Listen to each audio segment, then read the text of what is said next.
मुझे महाभारत के धृतराष्ट्र का हस्तिनापुर याद आता है, क्योंकि उन्हें हस्तिनापुर की चिंता नहीं बल्कि दुर्योधन की चिंता लगी रहती थी। जनता चिल्लाती रहती थी कि स्कूल में शिक्षक नहीं है तो कानों पे पट्टी। जनता रोती रहती थी कि बेटी पढ़ नहीं पा रही है तो आंखों पे पट्टी। जब मैं यहाँ इस विधानसभा में खड़ी हूँ तो मेरे मन में एक श्लोक गूंज रहा है, तमसो मां ज्योतिर्गमय, अर्थात अंधकार से मुझे प्रकाश की ओर ले चलो।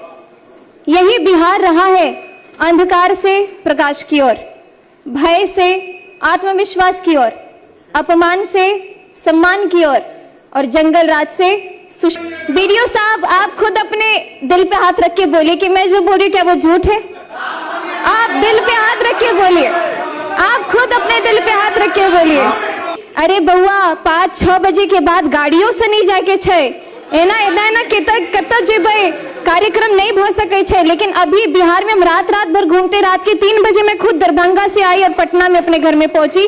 सबसे पहले उपाध्यक्ष जी को आभार, आपने मुझे आज बोलने का समय दिया। अलीनगर के देवतुल्य जनता के हमार बहुत बहुत धन्यवाद जे हमरा आशीर्वाद दिलखिन और अपन खूब आशीर्वाद दक हमरा जिता का इस सदन के हिस्सा बनलखिन। आदरणीय प्रधानमंत्री जी को बहुत बहुत धन्यवाद, उन्हीं के प्रेरणा से मैंने राजनीति में अपना कदम रखा। हमारे माननीय मुख्यमंत्री जी को, जिन्होंने अपना पूरा जीवन ही बिहार को संवारने में समर्पित किया, उनको बहुत बहुत धन्यवाद। आज इस विधानसभा में खड़े होकर बोलना मेरे लिए बहुत बड़ी बात है। ये सिर्फ एक भाषण नहीं है, यह उस बेटी का सपना है जो बिहार की मिट्टी में, मिथिला की मिट्टी में पली बढ़ी खेली कूदी। मैं जानती हूँ कि इस सदन में मुझसे कई अधिक अनुभवी, कई अधिक वरिष्ठ और कई अधिक परिपक्व नेता विराजमान हैं। विपक्ष के वे दिग्गज नेता जिनकी राजनीतिक उम्र मेरी पूरी उम्र से बड़ी होगी, उन सभी के सामने बोलना भी मेरे लिए बहुत चुनौतीपूर्ण है।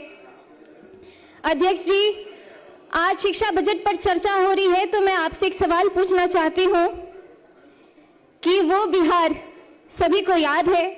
जब मैं उस समय को याद करती हूँ तो मुझे महाभारत के धृतराष्ट्र का हस्तिनापुर याद आता है, जो बहुत बड़े वरिष्ठ और बहुत ही अनुभवी नेता रहे, बहुत ही अनुभवी राजा रहे, लेकिन वो अंधे थे। और उससे भी बड़ी बात है कि वो देखना भी नहीं चाहते थे, क्योंकि उन्हें हस्तिनापुर की चिंता नहीं बल्कि दुर्योधन की चिंता लगी रहती थी। जब इस धरती की बेटियां स्कूल जाने से डरती थी, जब सरकारी स्कूल के नाम पर सिर्फ टूटी फूटी दीवारें, जब शिक्षक वेतन के लिए दर बदर भटकते रहते थे, जब दोपहर का खाना नहीं मिलता था तो बच्चे भूखे पेट पढ़ने जाते थे और ज्यादातर तो जाते भी नहीं थे। जनता चिल्लाती रहती थी कि स्कूल में शिक्षक नहीं है तो कानों पे पट्टी। जनता रोती रहती थी कि बेटी पढ़ नहीं पा रही है तो आंखों पे पट्टी। और जनता कहती रहती थी कि बिहार पिछड़ रहा है, तब भी इनका दिल नहीं पसीझा।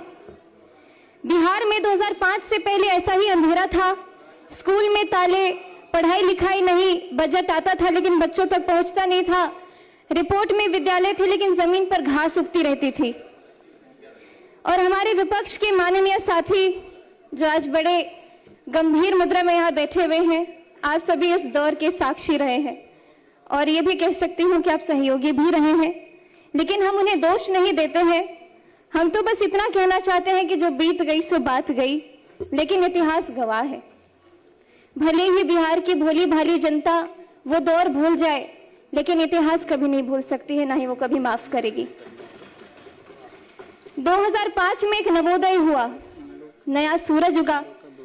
माननीय उपाध्यक्ष महोदय जी, 2005 में बिहार की जनता ने एक ऐतिहासिक फैसला किया और उस फैसले का नाम था नीतीश कुमार। महाभारत में जब युधिष्ठिर राजगद्दी पर बैठे तो उनके राज में धर्म की स्थापना हुई, न्याय आया और प्रजा सुखी हुई। ठीक उसी तरह जब नीतीश कुमार जी ने बिहार की बागडोर संभाली तो यहाँ सुशासन आया। जब मैं यहाँ इस विधानसभा में खड़ी हूं तो मेरे मन में एक श्लोक गूंज रहा है, तमसो मां ज्योतिर्गमय, अर्थात अंधकार से मुझे प्रकाश की ओर ले चलो।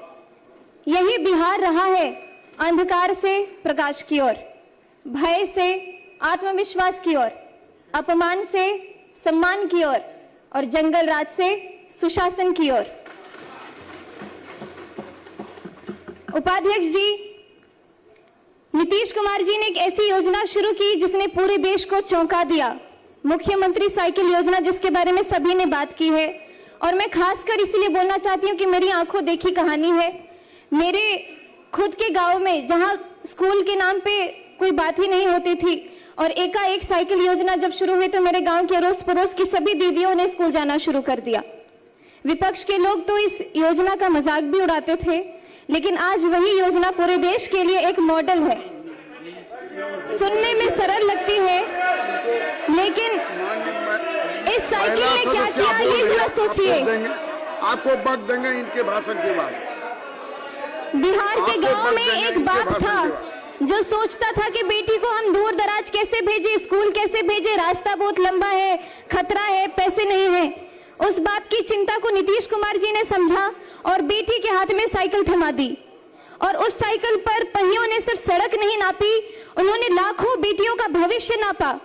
ड्रॉप आउट दर गिरी, नामांकन बढ़ा और बिहार की बेटी ने कहा हम भी पढ़ेंगे और हम भी आगे बढ़ेंगे। मैं भी उदाहरण स्वरूप बिहार के लोकतंत्र के सबसे बड़े मंदिर में आज आप सभी के बीच में खड़ी हूं। अगर मैं 2005 को देख करके, ध्यान करके 2005 से पहले की बात करूं तो संभावना भी नहीं था कि मैं यहाँ पे खड़ी होती या फिर कोई ऐसी उम्मीद मेरे अंदर जगती। बालिका साक्षरता 33%, मतलब 3 में से 2 बच्चियां हमारी अनपढ़ रहा करती थी।